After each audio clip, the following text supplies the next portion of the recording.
Hey guys, welcome back to Clownfish TV. This is Neon. I'm not here with Geeky Sparkles in this video. We're going to talk about Godot Game Engine again. We're going to do a follow-up to the video I did the other day, trying to make sense of this situation for the normies. So for those of you who aren't aware, the Godot Game Engine is a pretty popular open source game engine that a lot of indie titles and even some bigger titles, like I was surprised Sonic, one of the Sonic games used it.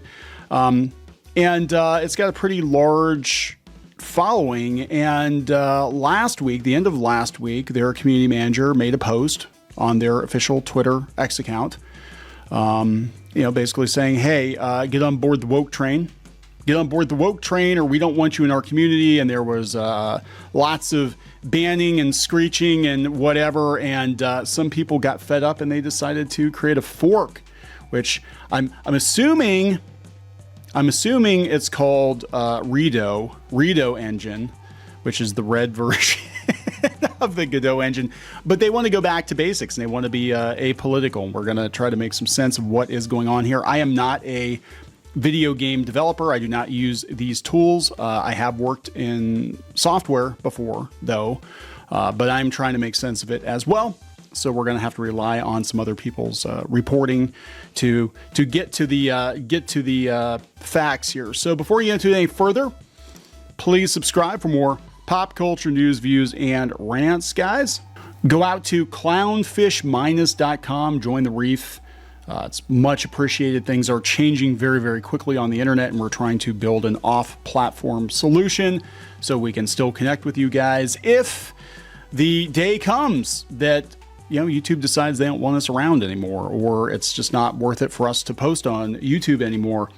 Clownfish-.com. If you go to the community, we've got podcasts and comics that you won't find anywhere else. So there's some exclusive content there you can unlock as a thank you. And again, we don't do endless live streams. Not that there's anything wrong with that, but this is, kind of, I guess, in lieu of super chats, I'd rather you go to the website and you get something in return, which is, exclusive content. And also you can check out and see what old videos we published. If you're missing some, all of our videos are posted on here and you get a discount on products. And I need to post pictures of this. I just got a bunch of samples in for ourselves here. And this stuff is really, really high quality. And we're getting some help with fulfillment, which is going to help immensely with comics fulfillment going forward, because we're a very, very, when I say we're a small operation, we are a small operation. It's basically me and Geeky, and occasionally we'll enlist the kids or her mom or something to help. But we're getting to a point where we cannot do it all ourselves efficiently. So thank you very much for the support. So let's walk this back. This is this is coming from the Express Tribune. Godot woke controversy explained. They said Godot Game Engine faces backlash after its moderator censored users who criticized the woke post on social media. Again, you are a game engine, know your role. I believe that a lot of these companies do anti-marketing by hiring people like this to be their public face, right? And these people just can't help themselves. They can't just stick to sports, right? They always have to editorialize even the most innocuous post. This is a game engine. A lot of game developers with differing political opinions all over the world are using it. And there is a time and a place for political discussions. It's not in the community around the game engine. But this is how things are going now, guys. Video games have become a battleground. Some people think it's the original battleground, the culture war. I have to do the voice. Culture war. The culture war battleground. It actually started, I think, in tabletop and science fiction before video games, but video games are a huge platform. So activists that have no real interest in games or only have somewhat, a little bit of an interest in video games, they want to take over this space and make it more to their liking. And you can make whatever kind of game you want to make. You can make the wokest game ever, right? Doesn't mean I have to buy it. It's not for me. That's fine. But when they come in and start telling other people that they have to toe the line, You have to make woke games, and you have to agree with all of our politics, and you have to publicly say you agree with our politics, game developer, or Sweet Baby Inc. is going to send somebody to your door, to make sure you know your place. It's like, you better say those things so you can lose $200 million, right? Or what, right? Like, you don't say the words that they tell you to say and you actually make money. I mean, think about that. Like, isn't that the most ridiculous threat? Isn't that the most ridiculous threat? Say the words we want you to say, or we'll be mad at you. And you're going to lose hundreds of millions of dollars, or just stay the course and make money. The choice is yours. What kind of a freaking threat is that, right? Anyway, Godot, a popular open source game engine, the article says, is under fire for following a controversial online post and accusations of censorship. The controversy began on September 24th when an indie developer shared footage of their upcoming game Windstorm, built using Unreal Engine 5. This prompted the user to comment on X, formerly Twitter, claiming that woke studios use pre-built engines because they cannot build their own. Wow. Yeah. I mean, sometimes it's, yeah. Look, there's a pattern. There's a pattern here. And I hate to be that guy. Again, this is a guy who worked in software, and I worked around programmers, for years. And there is a kernel of truth, no pun intended. There is a kernel of truth to that, though. A lot of times DEI hires, they want to move into a warmed seat. They want to move into an established publication. They want to move into an established company. They want to work on an established brand. They think that you should just build it up and then hand it to them. And, and this goes back to kind of the founder principle, or the founder theory that's going around, that, these people will never be the founders. They don't have what it takes to be a founder, to start something from scratch. And it's true. I mean, the same with websites. For the longest time, there was a lot of screaming from artists and creatives who are like, I can't build a website. It's not fair that you're doing an end run around the community. So then what they would do is they would attack people that were doing webcomics or doing podcasts or whatever, because they didn't have the technical skills to do it themselves. And then when it became more democratized, what is the proper term? I don't know, whatever. I'm not going to Google it. When it became widely available to everybody, then they were cool with it. Now, ironically enough, they're not cool with AI art, which is basically doing the same thing. It's making finished product available to everybody. We can debate the merit of it. We can debate the morality of it, whatever. But they're screaming about it now. But they were screaming at people like me back in the late 90s, early 2000s. I was building my own websites. I was hand coding websites, and I was getting paid a ridiculous amount of money. I'm not even shitting you, I could make between $10,000 and $15,000 in a weekend, because I was one of the few people that could hand code build these websites, because there were no WYSIWYG editors at that point, and companies were so desperate to get on the internet that they would pay me, and it was weekend work for me. Like, I had a day job working as a marketing guy for a radio station, ironically enough, and then weekends I would build websites for businesses, and we had, I had some good work. I did. And I'm talking, I was in my early 20s, and I was making that kind of money. And, and then, we started seeing that, you had like WordPress come out, and now you've got Wix, and like anybody can build a website. But there is a kernel of truth to this. Anyway, when the barrier to entry becomes very, very low, very easy to get into. It makes sense. Woke studios always use pre-built engines. Yeah. On September 27th, Godot's official X account responded. This is back to the article, by the way, for those of you listening to the audio version, which we have, audio version. Godot's official X account responded with a sarcastic post encouraging indie developers to showcase their woke games using Godot. The post quickly went viral, garnering over 1.7 million views and sparking mixed reactions. That is putting it mildly. You pissed off a lot of people. Even people that probably agree with the wokesters were kind of like, why the hell are we dragging politics into this? Like, I just want to make a game. The controversy deepened when reports emerged that users who criticized the post were banned from the unofficial Godot-related Discord channels by moderator Xananax. I guess everybody's getting blocked. Godot Engine's blocking people. This is the community manager, Nat, she, they, them. And it turned out that apparently, as I understand it, again, I haven't been following this super close, but as I understand it, the Xanax actually did have some official capacity with Godot.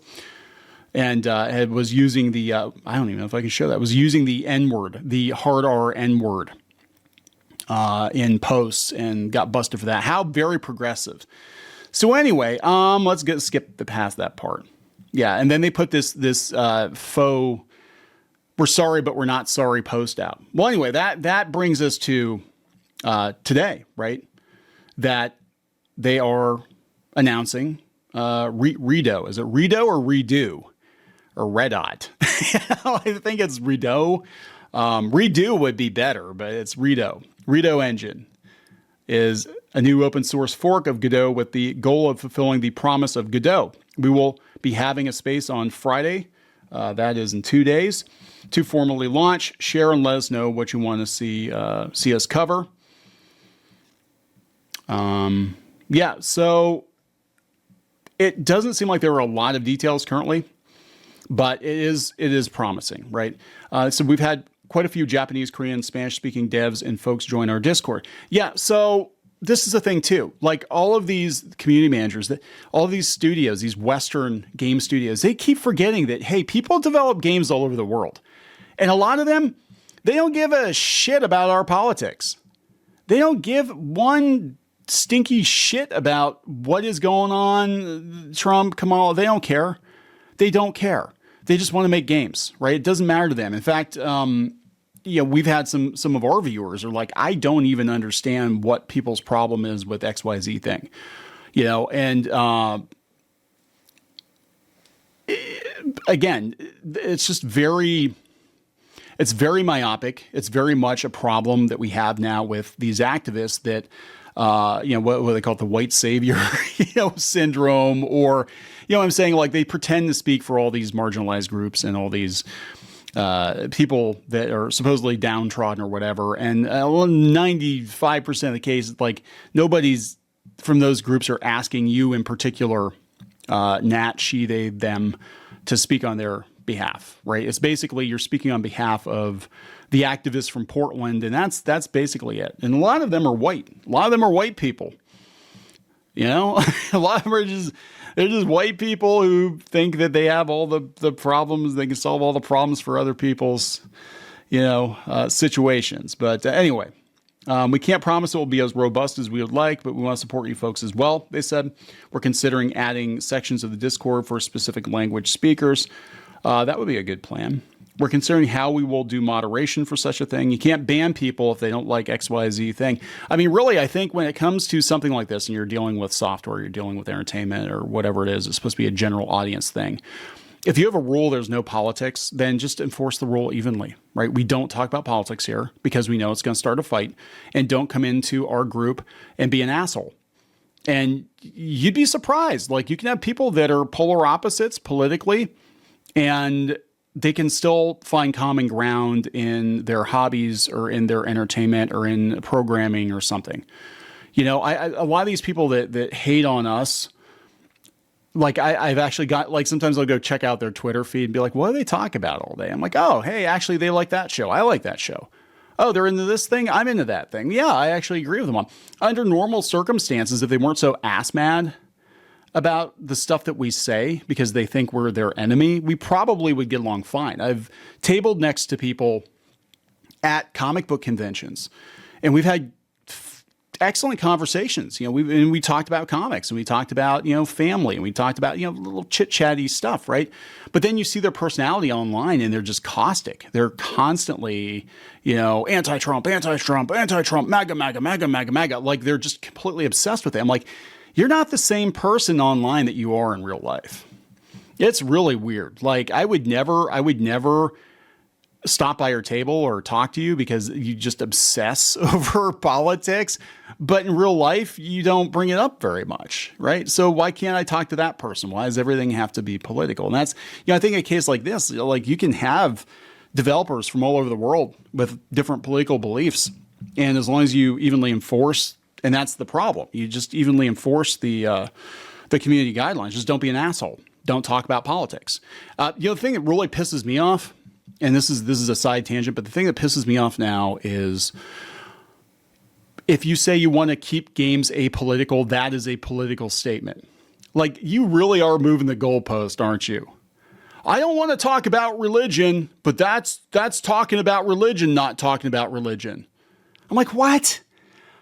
What? Like, that's the stupidest thing I've ever heard. I don't want to talk about not talking about this thing. So we're talking about by saying we're not going to talk. I'm like, what the hell?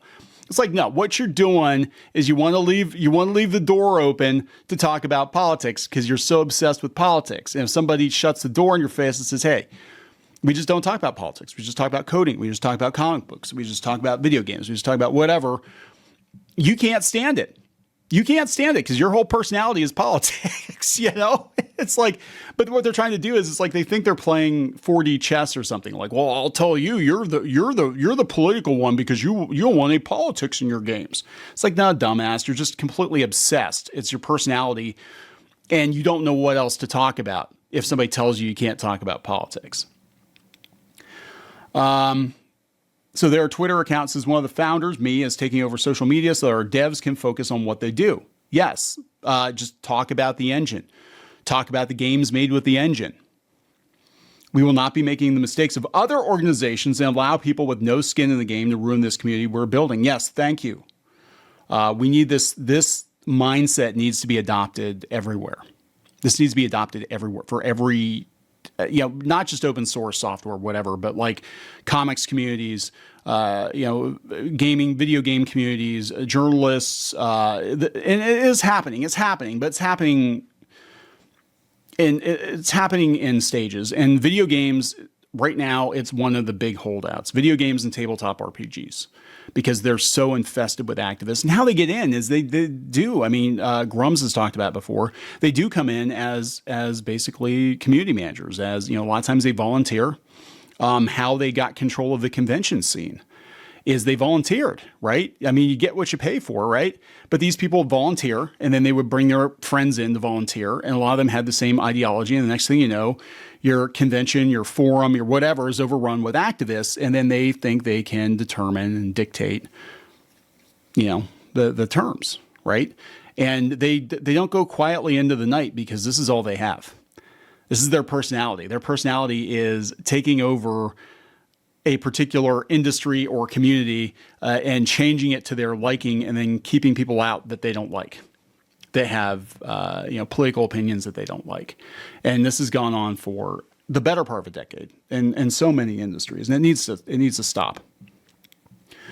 Fluff Money says make sure to allow all opinions, even negative ones, as long as they're not doxing people and stuff. Don't make the same mistake Godot did. Yeah, just lay down the law and enforce it evenly. Don't dox people. Don't be an asshole. Stay on topic. That's all you got to do. It's not that hard. But these people, they're obsessed with politics. Goodbye, blue clown car. Hello, red Hilux. Our devs can focus on what they do. Stealing an already existing... Okay, no, this is open source and it's a fork. Stealing an already existing engine and editing it with your lame branding while it falls behind by dozens of commits. Genius. No. Yeah. It's open source. It's not stealing. You have no idea what you're talking about. See Firefox. You know what I'm saying?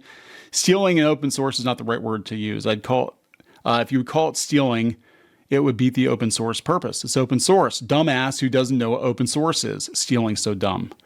Godot is under an MIT license, which means anyone can take it, redistribute it, and even rebrand it or commercialize it.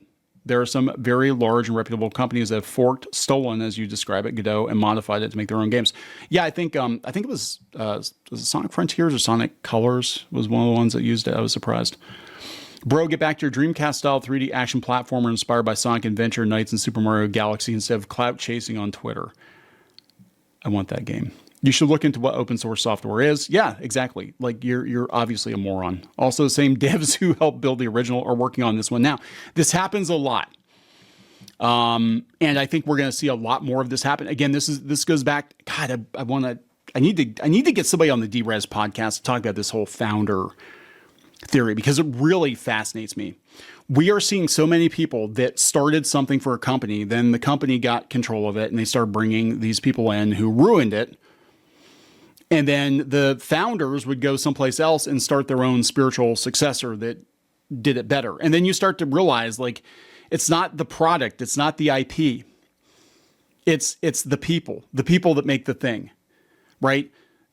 Like Disney is the Walt Disney Company, but there's no Walt Disney in it. There's no Disney in it at all. It's just the Disco or whatever. It's the holdings company that, you know, happens to have all of this IP that other people, other founders made. George Lucas, Stan Lee, you know, you could argue John Lasseter, right? They made this stuff and then Disney acquired it. And it's the same thing that's going on now. And we don't have enough founders because a lot of times they get pushed out of their own companies. A lot of times they just want to sell, like they're building it to sell. They want to nope out, but it's never the same. And especially in video games, like you can see the decline, like in a series over the course of decades. Like you can tell who was involved with it. And then when they left or got gone or got ousted or whatever. And then you can see when the hacks came in and tried to make sequels and it just all fell apart. You know, this is ridiculous. But yeah, so here on Y Combinator, Redot Engine, a fork of the Godot Engine. Missed opportunity to name it Big O, pronounced Big O. How is it bigoted? Tech is meritocratic, a meritocracy. Hence, that token is invalid. These revenge forks never live long. This one didn't even manage to delete Godot from their README and insert its own name. No, I think this is going to go further. If you have people that are involved in Godot, like original devs, I think it'll last because they know what they're doing, right? And it's just sad. I mean, it's just really sad that this is where we're at. That we have to have a red and blue version of like everything now. Right? We can't just have like one industry. It's like, oh, we got to have two different flavors depending on what the person's politics are because of assholes. Because of, you know, it's just so crazy. It's just absolutely insane to me. So anyway, I'm going to wrap this up, guys. I've gone way too long on this one. Please subscribe for more pop culture, news, views, and rants. We'll talk later. Join the reef. Go to clownfish-.com. That's clownfish-.com. You will get exclusive access to podcasts and videos and comic strips and more, as well as merch discounts. Check it out. If you were a member, you could get this t-shirt, this dismal t-shirt on our website. You'd get a 10% discount on that. You can also join in the community on clownfish-.com. Thank you so much for the support.